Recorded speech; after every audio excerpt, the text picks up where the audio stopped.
Hello. స్వప్న, మ్, check తీసుకోవడానికి రాము వచ్చాడా? రాలేదు. రాలేదా? వస్తానన్నాడు, ఎందుకు రాలేదు? ఏమో. ఓకే, నేను ఫోన్ చేసి కనుక్కుంటాను. రాము వస్తే మాత్రం చెక్ ఇవ్వు. మ్, స్వప్న, టిఫిన్ చేసావా? చేశాను.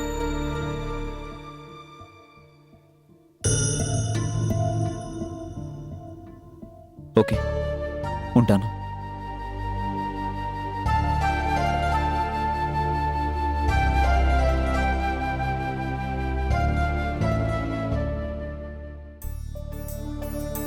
బుద్ధిమంతుడిలా ఊకొట్టినవాడు ఇంకా ఎందుకు వెళ్ళలేదట?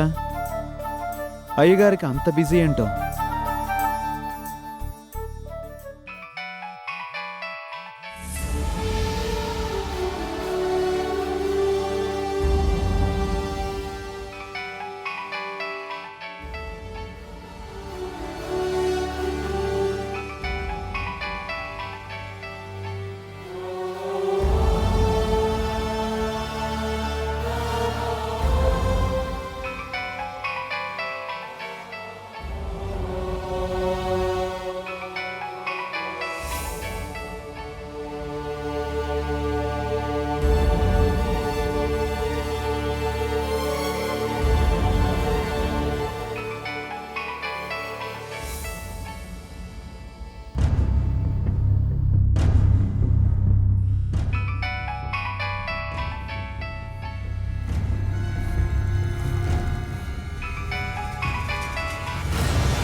హలో. హలో. ఏం సార్, ఫోన్ చేస్తే కూడా తీయకుండా అంత బిజీగా ఉన్నారా? అది కాదు కళ్యాణ్. ఏది కాదు? ఫోన్ చేసేది నేనే అని తెలిసినా కూడా కావాలని అవాయిడ్ చేస్తున్నావు కదూ? చచ్చా, అదేం లేదు. లేకపోతే ఇంకేంటి అర్థం? అది అది ఓకే ఓకే, నాకు ఎక్స్ప్లెనేషన్స్ కాదు, ఆన్సర్ కావాలి. మా ఇంటికి వెళ్ళి చెక్ తీసుకుంటానన్నా, ఇంకా ఎందుకు వెళ్ళలేదు? మాట్లాడరేంటి? మీరే వెళ్ళి తీసుకుంటారా లేక నన్నే తెచ్చిమ్మంటారా? ప్రాబ్లం ఉంటే చెప్పండి, నేనేం ఫీల్ కాను. అదేం లేదు కళ్యాణ్, వెళ్తాను. ఎప్పుడు? ఇప్పుడే వెళ్తాను. గుడ్, వెంటనే వెళ్ళి తీసుకో. మళ్ళీ నేను ఫోన్ చేయాల్సిన పరిస్థితి వస్తే మాత్రం మర్యాదగా ఉండదు. వెళ్తున్నాను. Okay, bye. బాయ్.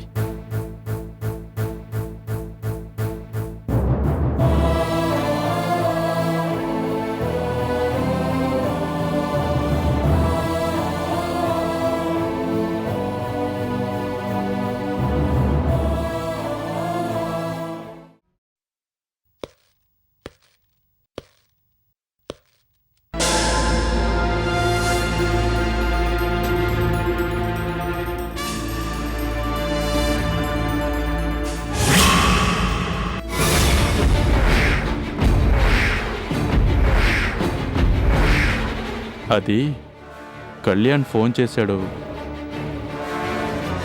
అందుకని.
ఈ డబ్బు కోసమే కదా నువ్వు ఆయనతో ఫ్రెండ్షిప్ చేసింది?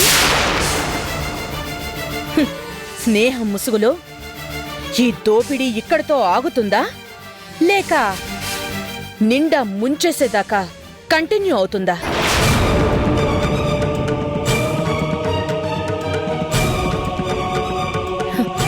ఏంటా చూపు? నీ తీయటి కబుర్లు విని మురిసిపోవడానికి, నీ మాయలో పడి మోసపోవడానికి నేను కళ్యాణ్ గారిలాగా అమాయకురాల్ని కాదు. నువ్వు మీరు నన్ను వద్దు, నాకేం చెప్పొద్దు. నీ గురించి నాకు మొత్తం తెలుసు. నువ్వో మేకవన్నె పులివి, పరమ దుర్మార్గుడివి, ఆడదాన్ని ఆటబొమ్మలా భావించే నీచుడివి, అనుమానంతో కళ్ళు మూసుకుపోయి కట్టుకున్న దాన్నే కాల్చుకు తిన్న నికృష్టుడివి. ఆఖరికి అగ్నిసాక్షిగా పెళ్లాడిన భార్య మెళ్ళో తాళిని తెంచేసి అర్ధరాత్రి వేళ గడప దాటి వెళ్లిపోయేలా చేసిన నరరూప రాక్షసుడివి.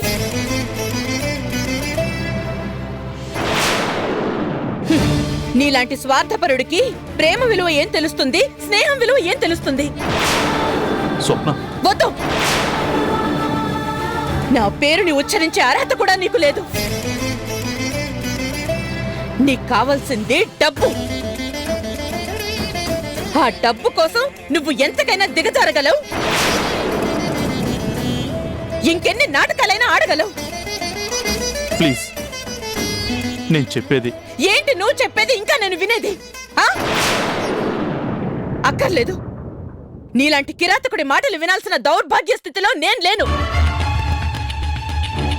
స్నేహితుణ్ణి నీ మాటలతో బోల్తా కొట్టించి 25 లక్షలు కొట్టేస్తున్నాను కదా అని సంబరపడిపోకు. నువ్వు చేసిన పాపాలే శాపాలై చివరికి పాశాలుగా మారి నీ మెడకి చుట్టుకుంటాయి. నిన్ను, నీ కుటుంబాన్ని సర్వనాశనం చేస్తాయి. వద్దు, ప్లీజ్ వద్దు. నన్ను ఏవైనాను పడతాను, ఎన్ని తిట్లైనా తిట్టు భరిస్తాను. కానీ దయచేసి నా వాళ్ళని మాత్రం శపించుకో. జరిగిన దాంట్లో వాళ్ళు తప్పేమీ లేదు. అందుకే కళ్యాణ్తో నీ పెళ్లి జరగబోతుందనే నిజాన్ని వాళ్ళకి నేను చెప్పనే లేదు. నువ్వు చెప్తే నాకేంటి, చెప్పకపోతే నాకేంటి? I don't care.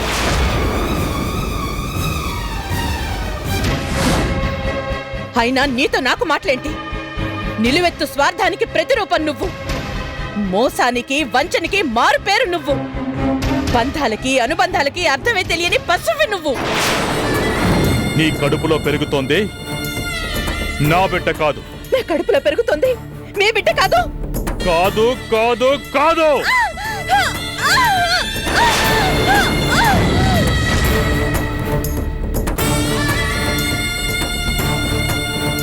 మనసుని ముక్కలు చేసి, మమతని నాశనం చేసి, గుండెల్లో గుణపాలు దింపి ఆడదాని కన్నిటితో ఆడుకోవాలనుకునే పరమ భయంకరమైన శాడిస్టువి నువ్వు. ఒకప్పుడు రాజేష్తో, తర్వాత నా తమ్ముడితో. వీళ్ళిద్దరేనా? ఇంకా ఎవరైనా ఉన్నారా నీ రంకు మొగుళ్ళు?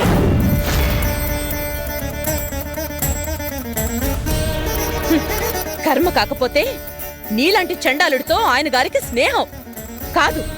ఇది ఏ జన్మలోనో మేము చేసుకున్న పాపం.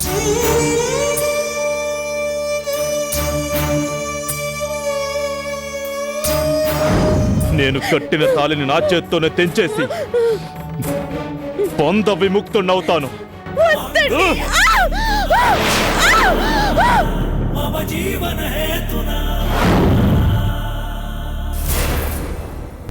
చూడు, ఈ డబ్బు తీసుకుని ఇక మీదైనా ఆయన గారిని వదిలిపెట్టు.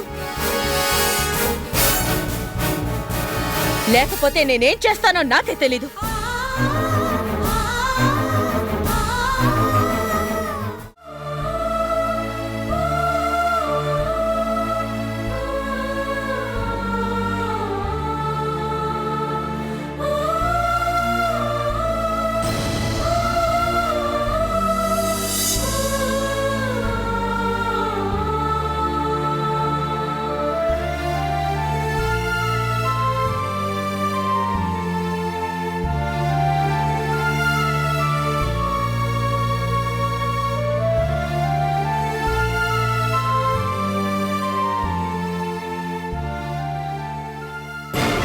ఫ్రెండ్ అట ఫ్రెండ్. ఇలాంటి దౌర్భాగ్యులుండబట్టే ఈ ప్రపంచంలో స్నేహం అనే మాటకి అర్థమే లేకుండా పోతోంది. ఛీ!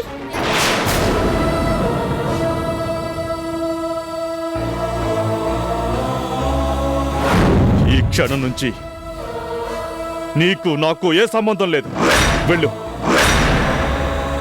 వెళ్ళిపో.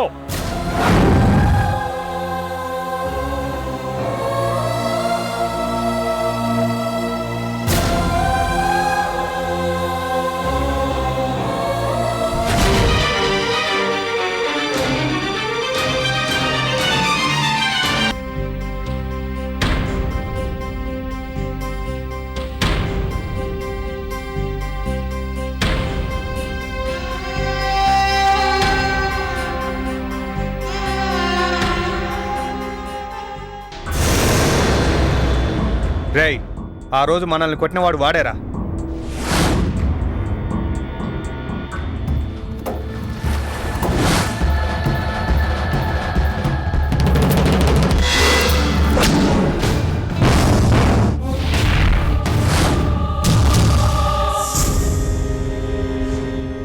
ఆ పిల్లని కామెంట్ చేశారని రెచ్చిపోయింది వీడే కదూ. చాలా ఒంటరిగా దొరికాడు. మాటలెందుకు, ఏ శాతం పదండ్రా.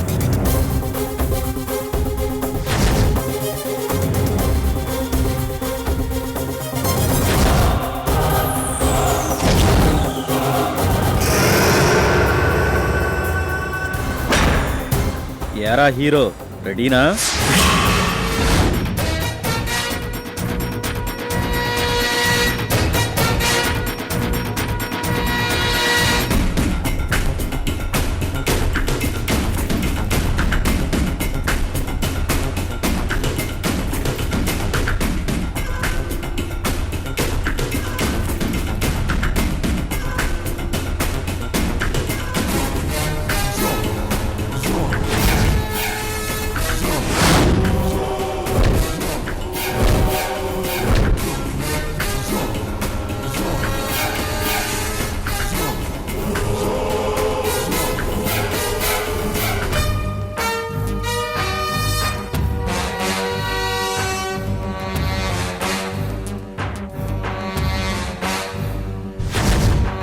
వెళ్ళిపోతున్నావేంట్రా?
రామ్,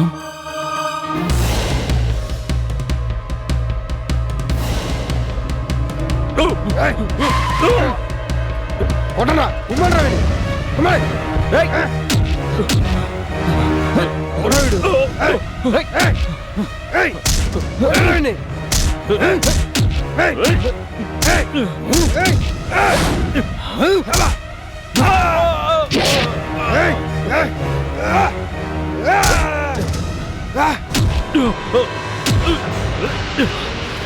రేయ్!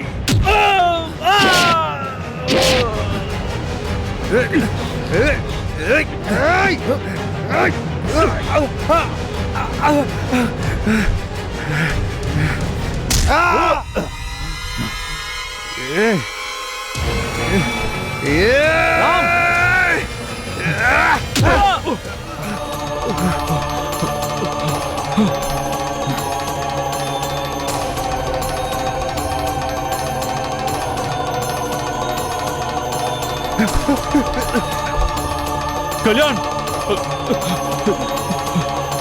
కళ్యాణ్ పద.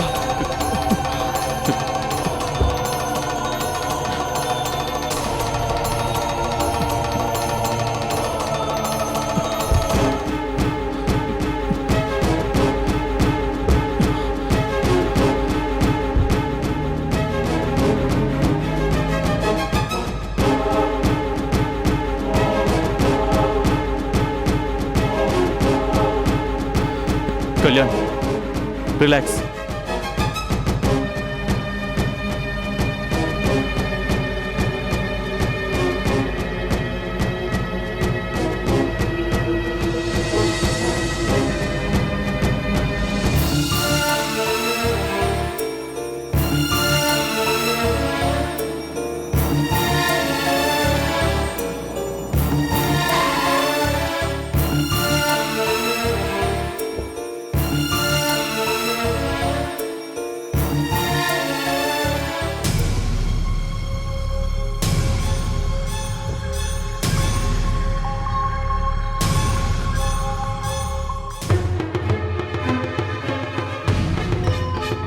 కళ్యాణ్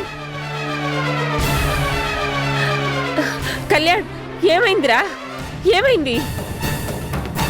మాట్లాడవేంట్రా? ఏం జరిగింది? ఏదో చిన్న యాక్సిడెంట్ అమ్మా. అయ్యో, యాక్సిడెంటా? ఎలా జరిగింది? అమ్మో, ఎంత పెద్ద దెబ్బ తగిలింది. అమ్మా కంగారు పడాల్సింది ఏమీ లేదు. కారు డ్రైవ్ చేస్తుంటే పొరపాటున యాక్సిడెంట్ జరిగింది. యాక్సిడెంట్ కాదు. ఆ, రామ్ కళ్యాణ్ నన్ను చెప్పని. ఏంటి బాబు, ఏం జరిగింది? అది కొంతమంది రౌడీలు నన్ను అటాక్ చేస్తే కళ్యాణ్ అడ్డుపడ్డాడు. నా కోసం రిస్క్ చేసి. అమ్మో, ఇవాళ నా బిడ్డ లేచిన వేళ ఎంత మంచిదైంది. లేకపోతే. క్షమించనమ్మా, నా వల్లే కళ్యాణ్కి దెబ్బలు తగిలాయి. అవన్నీ తర్వాత. స్వప్న, ముందు కళ్యాణ్ని లోపలికి తీసుకెళ్తాను రా అమ్మా. అమ్మా అమ్మా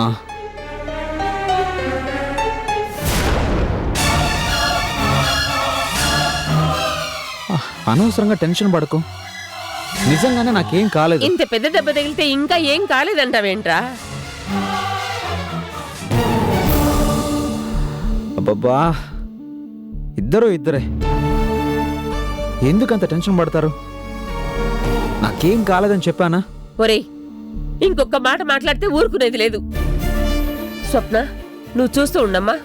కళ్యాణ్కి నేను వేడివేడి పాలు తీసుకొని వస్తాను.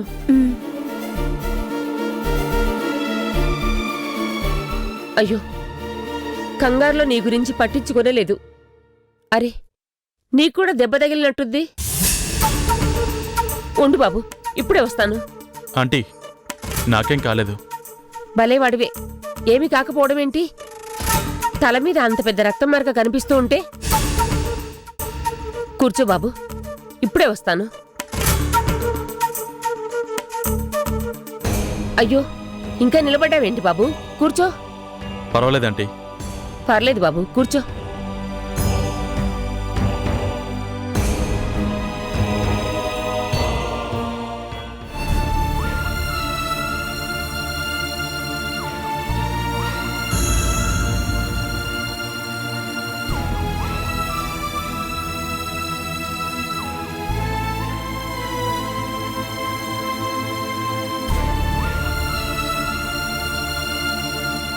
Thanks aunty. థ్యాంక్స్ నువ్వు కాదు బాబు, నేను చెప్పాలి. నా బిడ్డను హాస్పిటల్కి తీసుకెళ్ళి ఫస్ట్ ఎయిడ్ చేయించి తీసుకొచ్చినందుకు. అదేంటంటీ, అది నా బాధ్యత. కళ్యాణ్ నా ఫ్రెండ్. చచ్చా, అలాంటి వాడు మీ ఫ్రెండ్ ఏంటండి? ఆ రౌడీలతో అతనికి పాత కక్షలు ఏమున్నాయో ఏమో. మీరెందుకండి ఇంత రిస్క్ తీసుకున్నారు? ఏం మాట్లాడుతున్నావు స్వప్న? నా ఎదురుగా రౌడీలు రామన్ కొడుతుంటే చేతులు ముడుచుకొని కూర్చోమంటావా? కూర్చోకండి.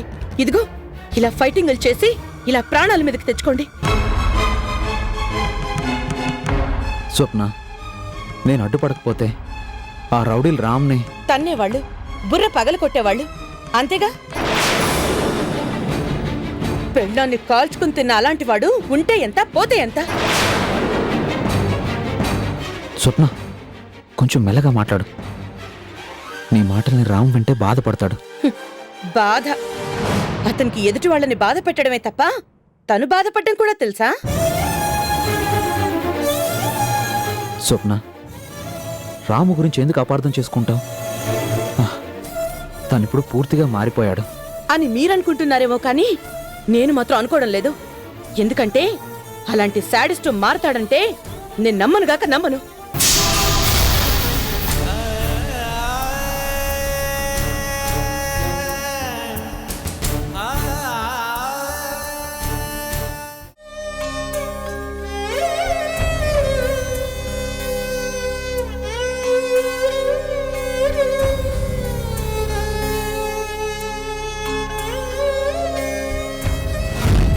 చచ్చా, అలాంటి వాడు మీ ఫ్రెండ్ ఏంటండి? ఆ రౌడీలతో అతనికి పాత కక్షలు ఏమున్నాయో ఏమో. మీరెందుకండి ఇంత రిస్క్ తీసుకున్నారు? తనిప్పుడు పూర్తిగా మారిపోయాడు అని మీరనుకుంటున్నారేమో కానీ నేను మాత్రం అనుకోవడం లేదు. ఎందుకంటే అలాంటి శాడిస్ట్ మారతాడంటే నేను నమ్మనుగాక నమ్మను.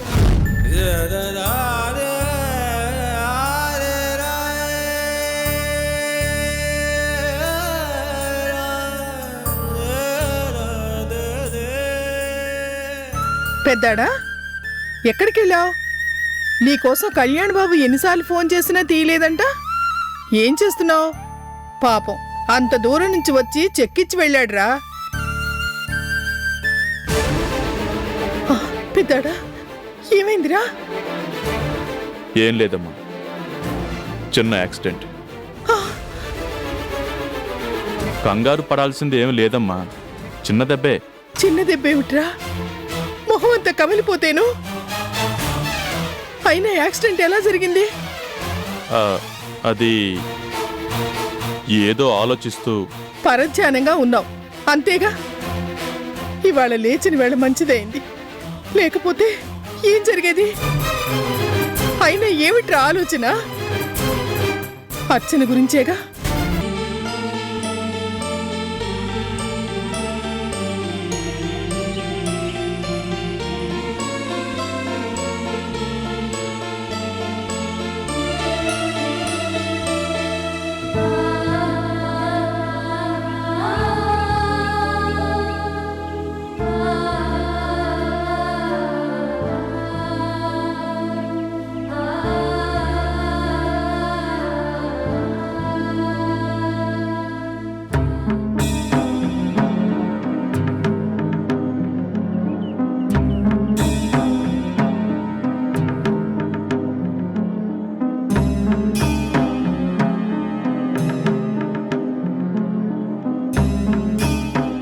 అమ్మా లల్లి, ఏనన్నా కాళ్ళు నొప్పిగా ఉన్నాయా? అబే అదేం లేదు తాతయ్య, ఊరికే కూర్చున్నానంటే. తాతకి దగ్గులు నేర్పుతున్నావా నువ్వు? అది కాదు తాతయ్య. ఇంకేం చెప్పొద్దమ్మా. బండెడు పుస్తకాలు మోసుకుంటూ కాళ్ళు ఈడ్చుకుంటూ నడవలేక చిన్నపిల్లవి, నిన్ను ఆటోలో కూడా పంపించలేనంత అసమర్థులం అయిపోయావమ్మా మేము. అయ్యో తాతయ్య, నాకు అసలు కాళ్ళు నొప్పులే లేవు. రోజు నడవడం అలవాటైపోయింది. పైగా మా క్లాస్ టీచర్ చెప్పింది వాకింగ్ హెల్త్కి చాలా మంచిదని. వాకింగ్ హెల్త్కి చాలా మంచిది. కావాలంటే చూడు ఎంత స్పీడ్గా నడుస్తానో.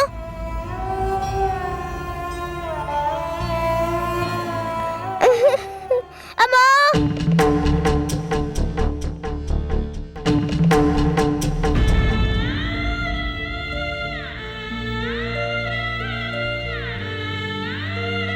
లల్లి, తలదించుకోవలసింది నువ్వు కాదమ్మా. తల్లికి దూరమైన నిన్ను గుండెల్లో పెట్టుకుని చూసుకోవాల్సిన వాళ్ళం అసమర్థులమైపోయి నిన్నిలా కష్టపెడుతున్నందుకు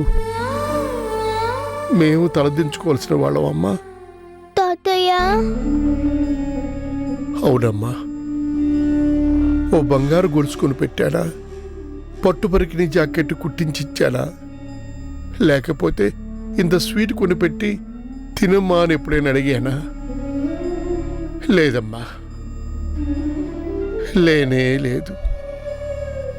అందరికీ అన్నీ ఇచ్చి ఆరిపోని ఈ తాతయ్య తన మనవరాల దగ్గరికి వచ్చేసరికి ఏమీ చేయలేని నిస్సహాయుడు అయిపోయాడమ్మా. తాతయ్య ఇదిగో, ఇలా మాట్లాడేవంటే నాకు కోపం వస్తుంది. అయినా నాకేమి ఇవ్వకపోవడం ఏంటి? రోజు నేను స్కూల్కి బయలుదేరే ముందు నువ్వు నాకు ఇక్కడ పప్పి ఇస్తావు కదా, అదొక్కటే చాలు. 1000 గిఫ్టులతో సమానం. నిజం తాతయ్య. ఓసి బడవకానా, ఈ తాతయ్యనే ఓదార్చేటంత పెద్దదానివైపోయావు కదూ.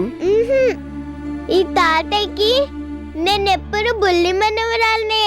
అయితే ఈ తాతయ్య ఈవేళ తన బుల్లి మనవరాల్ని నడిపించడు. తను చేసిన తప్పులన్నిటికీ పనిష్మెంట్గా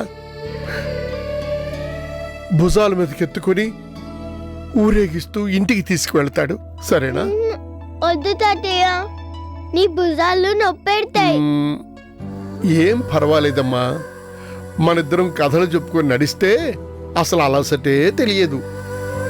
అయినా వద్దు తాతయ్య, కావాలంటే ఈ బ్యాగ్ పట్టుకో. సరేలే.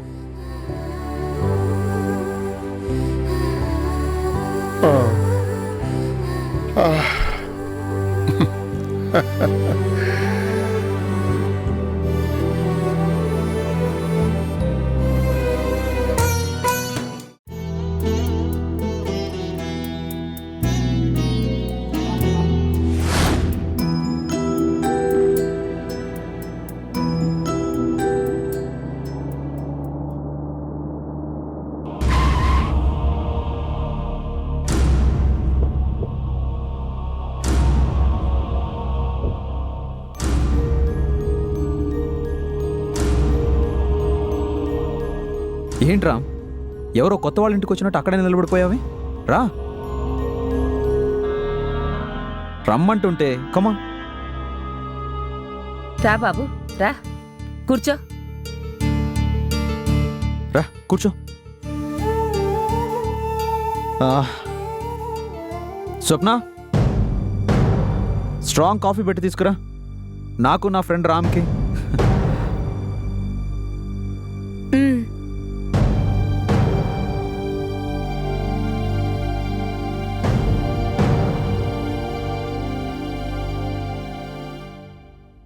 రామ్, ఎప్పటినుంచో అడగాలనుకుంటున్నాను, నీ భార్య నీకెందుకు దూరమైంది?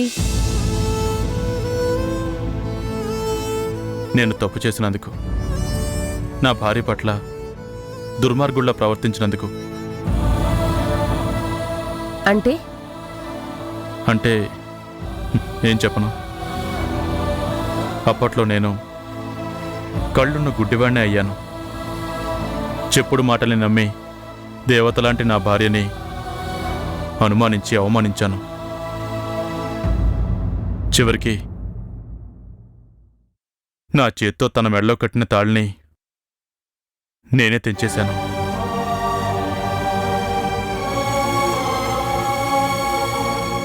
ఇంట్లోంచి వెళ్ళిపోమన్నాను, వెళ్ళిపోయింది. నా అనురాగ దేవత, మా ఇంటి మహాలక్ష్మి నన్ను వదిలిపెట్టి శాశ్వతంగా వెళ్ళిపోయింది. సిగ్గు లేకుండా చేసిన తప్పుడు పని గురించి ఎలా చెప్పుకుంటున్నాడు. అనురాగ దేవతట, మా ఇంటి మహాలక్ష్మట. ఈ బుద్ధి అప్పుడేమైందో, ఏ గంగలో కలిసిందో. పోన్లే బాబు, ఇప్పటికైనా నీ తప్పు నువ్వు తెలుసుకున్నావు.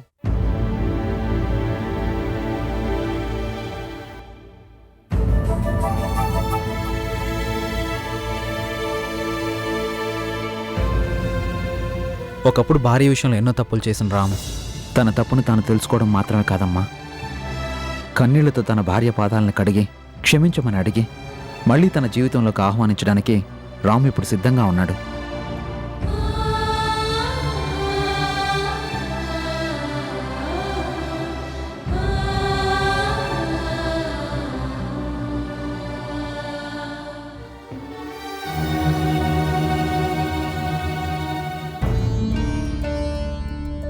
బాధపడకు బాబు. తప్పులు చేయడం మానవ సహజం. చేసిన తప్పుల్ని ఒప్పుకోవడం, దిద్దుకోవాలనుకోవడం చాలా మంచి లక్షణం. ఇంతకీ ఇంట్లోంచి వెళ్ళిపోయిన నీ భార్య ఇప్పుడెక్కడుందో తెలిసిందా?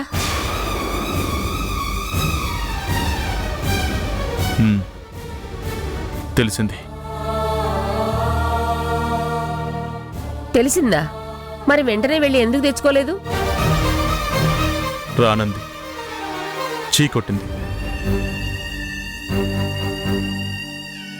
నా చెంప చెళ్ళుమనిపించి ఈ జన్మలో నీ మొహం చూడను అన్నట్టుగా ప్రవర్తించింది. అలా కాక కనిపించగానే వచ్చావా నా ప్రాణనాథాన్ని కావలించుకుంటుందా? కాళ్ళ మీద పడిపోయి మీరే నన్ను క్షమించాలి అని కన్నీళ్లు పెట్టుకుంటుందా? సిగ్గు, లజ్జ, ఆత్మాభిమానం ఉన్న ఏ ఆడది అలా ప్రవర్తించదు.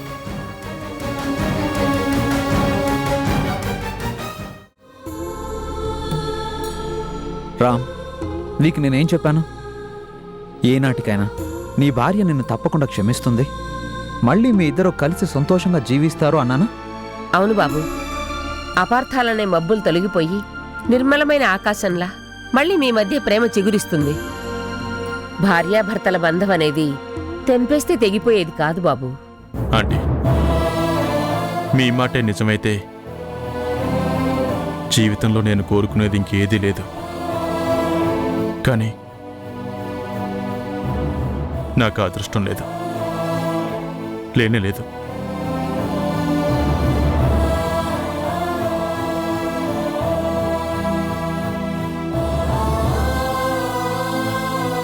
ఎందుకు బాబు అంత నిరాశగా మాట్లాడతావు? ఏమో, ఎవరికి తెలుసు? ఇప్పుడు నువ్వు మారినట్టుగానే ఏదో ఒకనాటికి నీ భార్య మనసు కూడా మారిపోవచ్చు కదా. మారిపోవచ్చు కాదా ఆంటీ?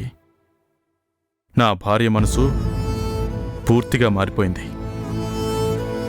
నన్ను చూస్తేనే అసహించుకునేంతగా, నా ఉనికినే భరించలేనంత కఠినంగా. ఇదంతా నా స్వయం కృతాపరాధం. ఇప్పుడు అనుకుని మాత్రం ఏం లాభం?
ఏంటి స్వప్న, ఒంటరిగా ఆలోచిస్తున్నావు? కళ్యాణ్ గురించేనా? కాదు. కాదా? కాబోయే పెళ్లి కూతురివి కట్టుకోబోయేవాడి గురించి కాక ఇంకెవరి గురించి ఆలోచిస్తున్నావు?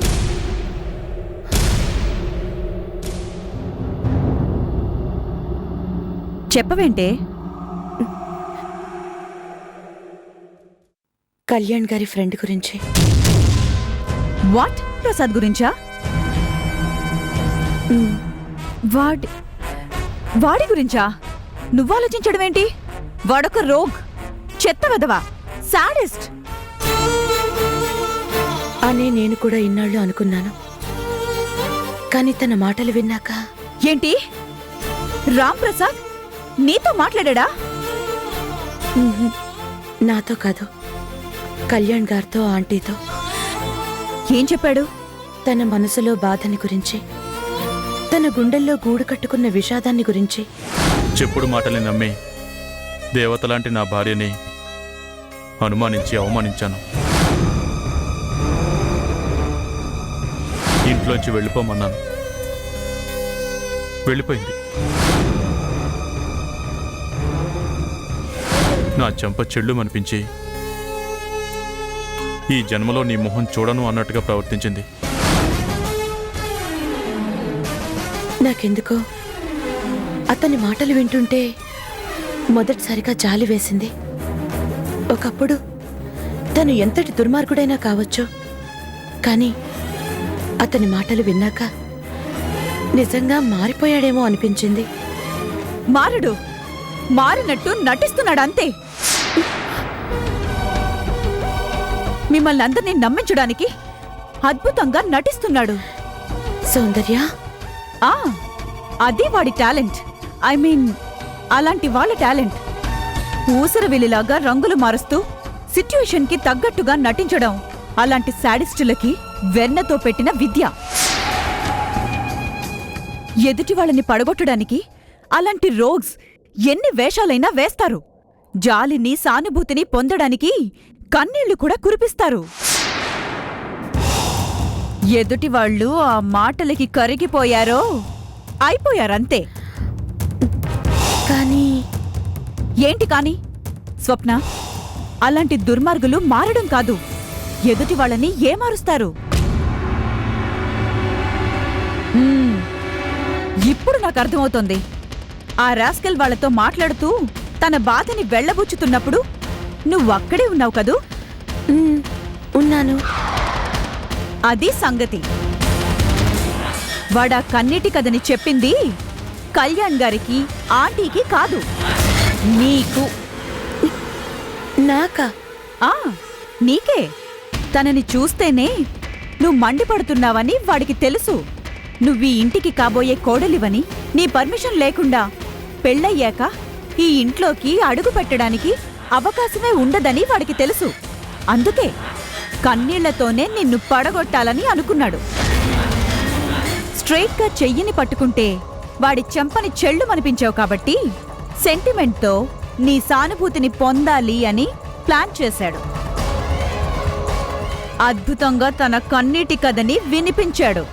అనుకున్నట్టే నీలో ఆలోచనల్ని కలిగించాడు. సౌందర్య, నేను ముందే చెప్పాను కదా, వాడో మేకవన్నె పులి, కాటేసేందుకు సిద్ధంగా ఉన్న కాలనాగు. స్నేహం ముసుగులో కళ్యాణ్ నుంచి డబ్బుని గుంజాలనుకుంటున్నాడు. నీ జాలిని సానుభూతిని పొంది ఎలాగైనా నిన్ను లొంగదీసుకోవాలి అనుకుంటున్నాడు. అందుకే వాడికి కళ్యాణ్కి మధ్య స్నేహాన్ని కట్ చేయమని చెప్తున్నాను. ఇప్పుడు చూడు, ఆ రాస్కెల్ నీ మనసును కూడా పొల్యూట్ చేశాడు. ఇలాగే మాట్లాడి మాట్లాడి ఏదో ఒక రోజు ఒంటరిగా ఉన్న నిన్ను కాటేస్తాడు. ఆ రోజు నువ్వు చెంపదెబ్బ కొట్టినందుకు కసి తీర్చుకుంటాడు. డేంజర్ సిగ్నల్స్ కనిపిస్తున్నాయి స్వప్న.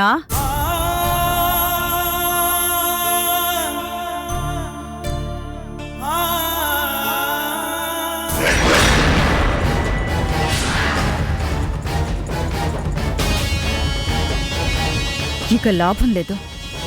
వాడి కన్నీళ్లు చూసి ఇది కరిగిపోతుంది అంటే, ద్వేషంతో మండిపడాల్సిన గుండెలో జాలి మొదలైంది అంటే నిజంగానే చాలా డేంజర్.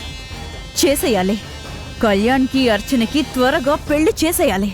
ప్రాణ స్నేహితులిద్దరినీ బద్ధ శత్రువుల్లా మార్చేయాలి.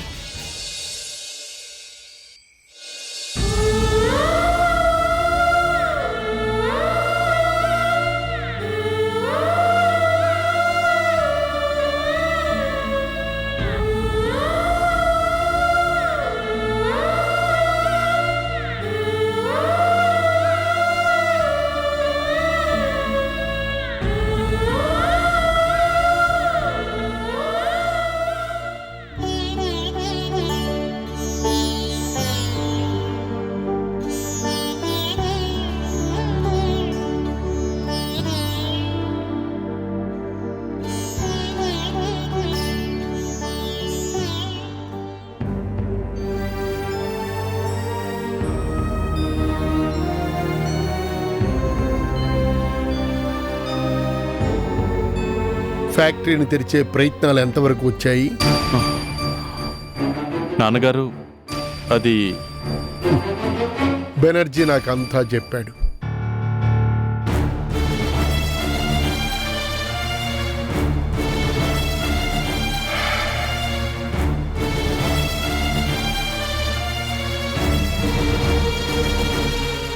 పెద్దాడా, ఈవేళ లల్లి స్కూల్ నుంచి వస్తూ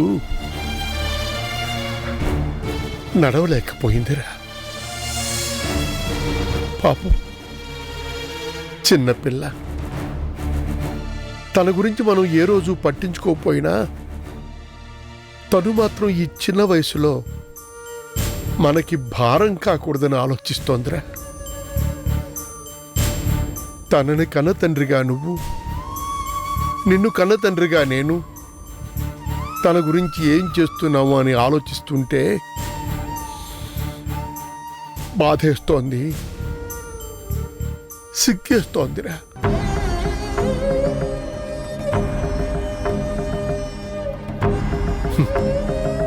భార్యను పోగొట్టుకున్న నీ బాధని నేను అర్థం చేసుకోగలను.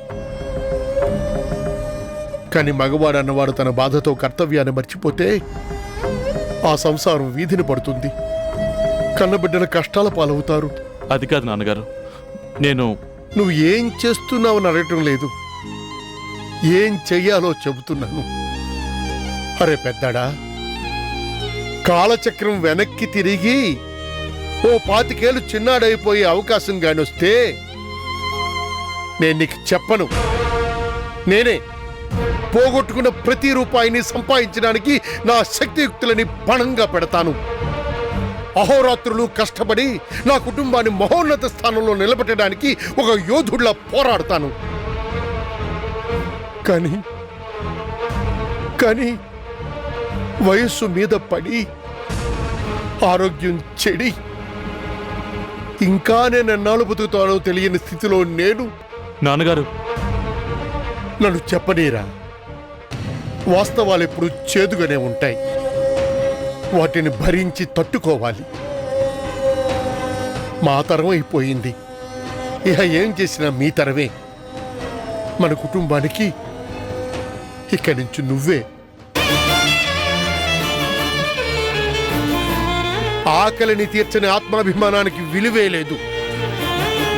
ఆత్మాభిమానంతో చచ్చిపోతానన్న మాటకి అసలు అర్థమే లేదు. ఈ ప్రపంచంలో నిలబడాలంటే తన వాళ్ళందరినీ తలెత్తుకుని నిలబడేలా చెయ్యాలి అంటే ఆత్మాభిమానం ఒక్కటి చాలదు. డబ్బు, కావలసినంత డబ్బును సంపాదించాలి.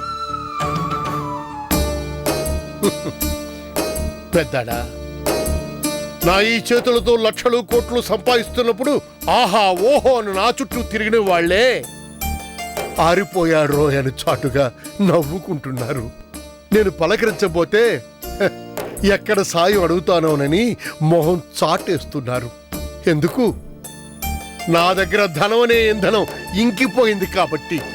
ఆకాశం ఎత్తుకెదిగిన ఆ హరిప్రసాద్ ఒక్కసారిగా కుప్ప కూలిపోయాడు కాబట్టి.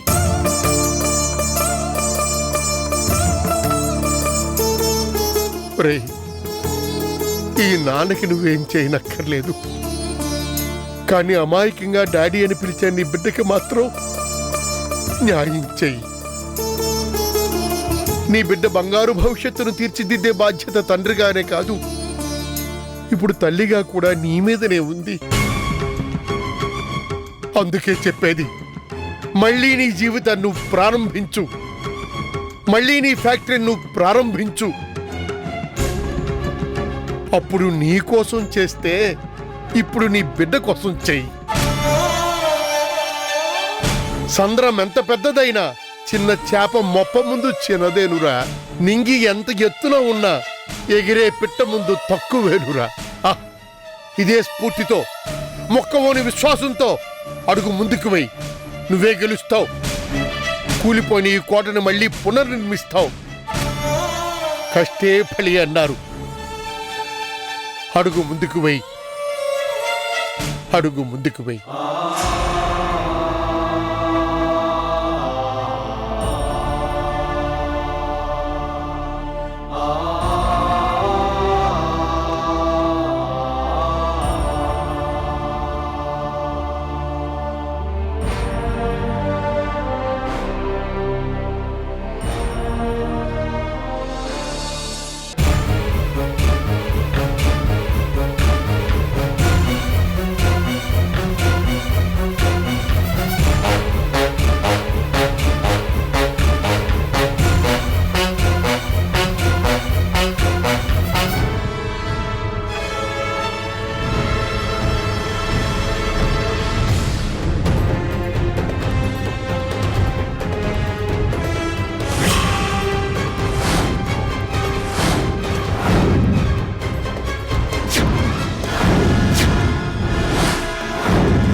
మీ ఫ్రెండ్ రామ్ సూసైడ్ చేసుకున్నాడు. వాట్? మన హాస్పిటల్ ముందే చెట్టు కురేసుకుని చనిపోయాడు. నో!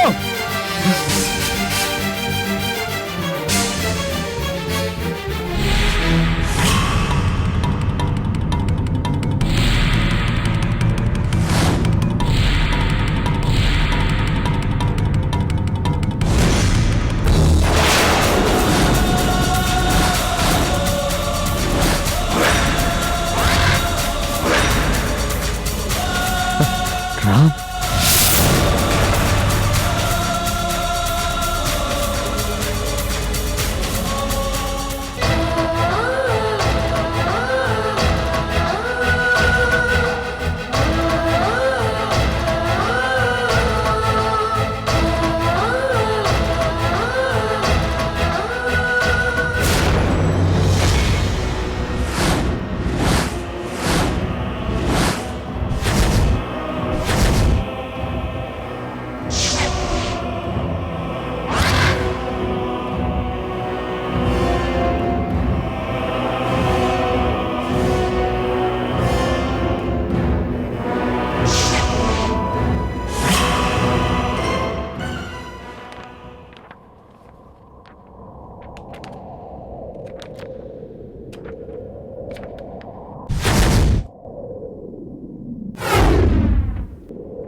డాక్టర్, అది సూసైడ్ నోట్లో ఉంది.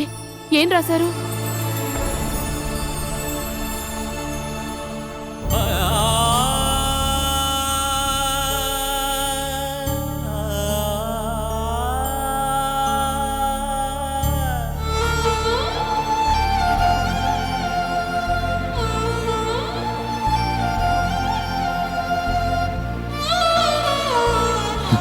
స్వప్న,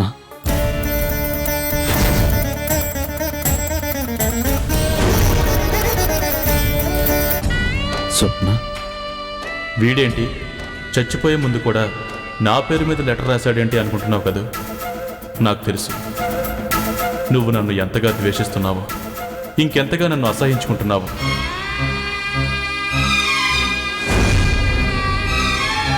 అగ్నిసాక్షిగా కట్టిన పవిత్రమైన మాంగళ్యాన్ని రాక్షసుల్లా మారి బలవంతంగా నీ మెడలోంచి తెంచేసిన నాలాంటి పాపాత్ముడైన భర్తని దేవతలాంటి భార్య కూడా చచ్చేదాకా ద్వేషించడమే న్యాయం.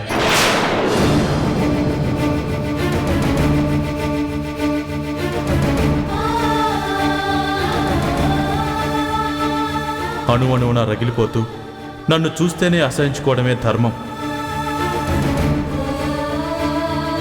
తప్పు చేసే నచ్చన నా కోసం ప్రాణమిచ్చే నిన్ను అనుమానంతో మూర్ఖుళ్లా దూరం చేసుకున్నాను.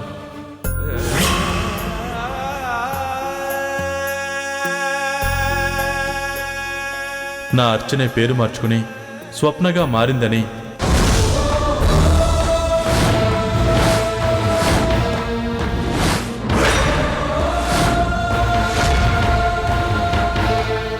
నా మీద ద్వేషంతో నా ఫ్రెండ్ కళ్యాణ్ని పెళ్లి చేసుకోబోతుందని మీ నిశ్చితార్థానికి వచ్చేదాకా నిజంగా నాకు తెలియదు.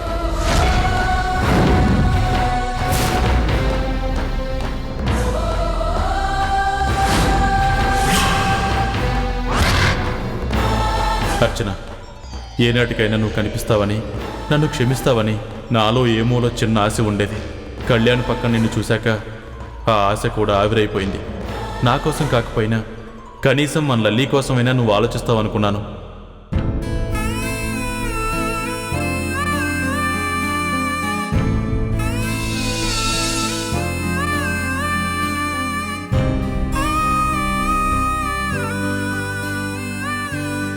కానీ నువ్వు మారిపోయావు. నా మీద పంతంతో మరో మగాడికి, నా స్నేహితుడికే భార్యవి కావాలని నిర్ణయించుకున్నావు. నిశ్చితార్థం కూడా జరిగిపోయాక ఇప్పుడు నువ్వు నా అర్చనవి కావు, కళ్యాణికి కాబోయే భార్య స్వప్నవి. నా అర్చన లేదు. నా అర్చన లేని ఈ లోకంలో నేను ఒంటరిగా బతకలేను. అందుకే వెళ్ళిపోతున్నాను.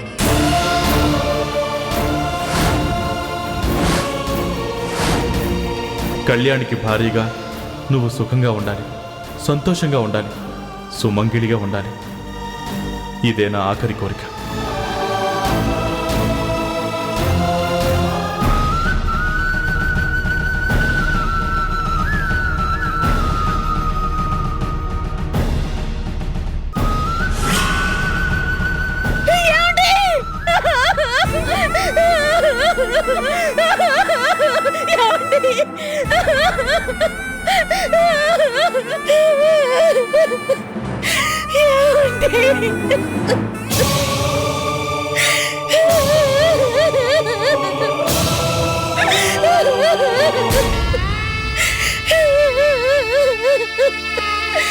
అయ్యో, ఎంత పని జరిగిపోయిందండి.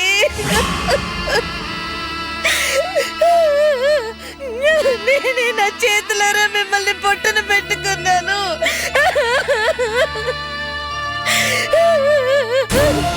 ఏమండి, ఒక్కసారి కళ్ళు తెరిచి నన్ను చూడండి.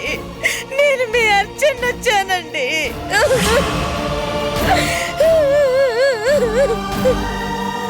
ఏమండి,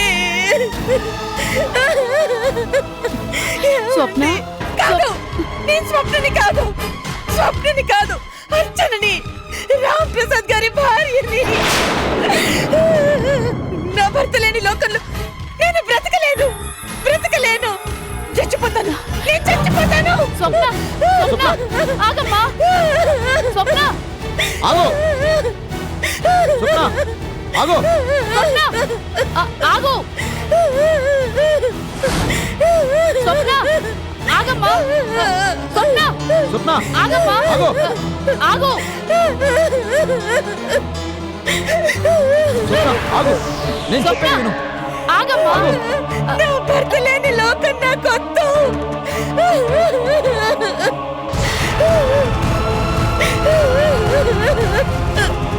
ఆగమ్మా. స్వప్న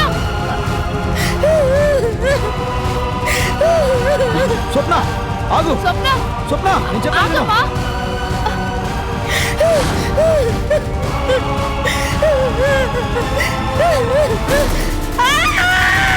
no no no no no.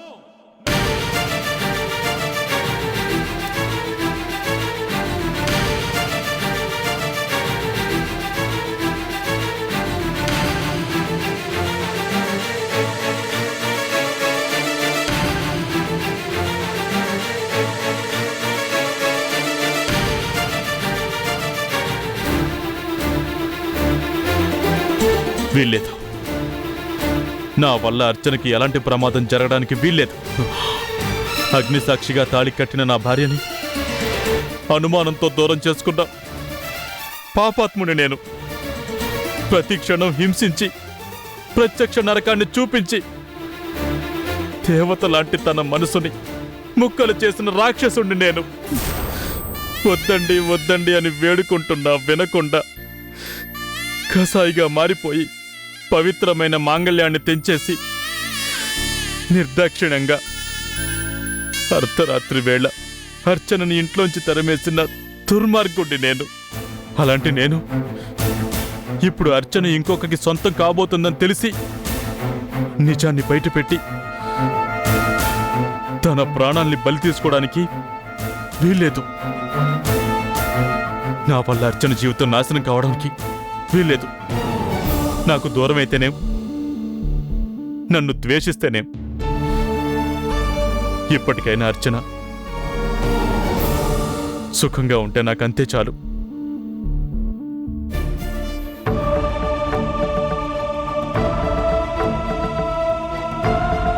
నాలో మార్పు రావడం నిజమైతే, నిజంగా నేను మనిషిగా మారడం నిజమైతే చెప్పకూడదు. నా ప్రాణం పోయినా సరే చెప్పకూడదు. కళ్యాణికి కాబోయే భార్య అర్చన అనే నిజాన్ని ఎట్టి పరిస్థితుల్లోనూ ఎవ్వరితోనూ చెప్పకూడదు. ఎవరితోనూ చెప్పకూడదు.